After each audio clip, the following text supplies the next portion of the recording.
Hey guys, how's it going? So today in this video, I'm gonna be doing a video of some stuff that we did earlier today.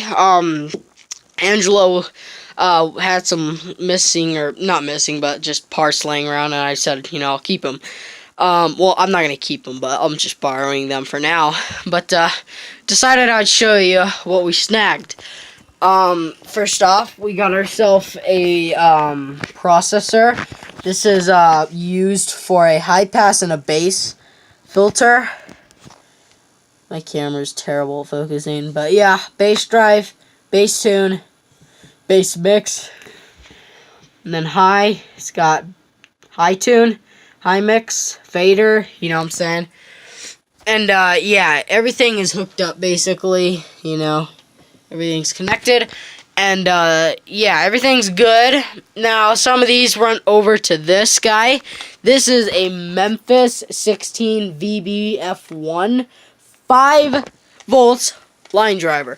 This is used because, previously, my old system, I used to use a lot of Y splitters. And I just learned that if you use Y splitters, you cut down your input voltage. And when your input voltage gets cut down, it actually lowers the output. So, Angelo said he had one of these guys laying around, and so I was like, screw it, I'll just hook it up to the DD amplifier. And so, yeah, it's all hooked up and everything.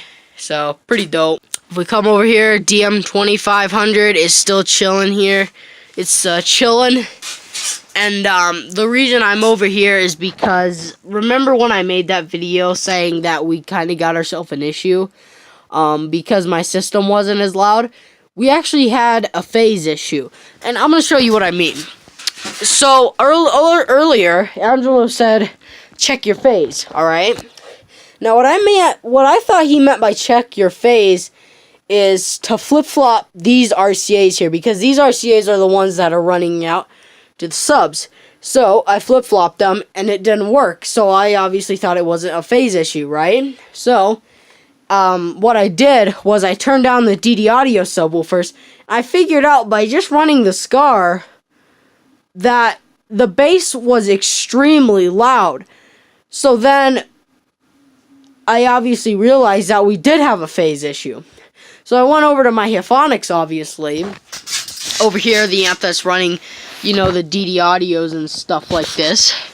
I basically flip-flopped my positive and negative so that they would be phased differently. And I'm not saying all the noobs out there who don't know about audio equipment to flip-flop your positive and negative. Do not do that when you're only running a single coil subwoofer. The reason is, or even if a dual coil subwoofer, quad coil, whatever, if you're only running one coil, do not flip-flop your positive and negative. That is literally like the stupidest thing you can do. When you flip-flop your positive and negative, when you have two speakers hooked up, it wires them out of phase. But, guys, the way I did it was I basically just hooked up the DD audios to a whole new phase. So basically, they're still in phase, but at the same time, they're just in a different phase than what they were. They're still both of them themselves are in phase. They're just in a different phase. So now everything is back working together, and it sounds absolutely incredible. I was able to pull like a half hair trick in the window over there. Able to pull a hair trick in there, in this one, that guy right there, obviously. And if we come over here, the battery wiring looks absolutely terrible. I know, guys, it looks terrible. These are for the line drivers and stuff, got the remote, ground, positive, and then the other one for the other line driver is just chilling down there.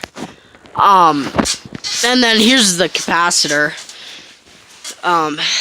Yeah, here's the cap.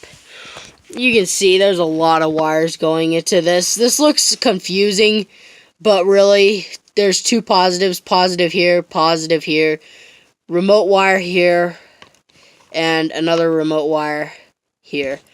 Coming over here, this is the negative, just two negatives, which equals up to about 6 wires hooked up in total.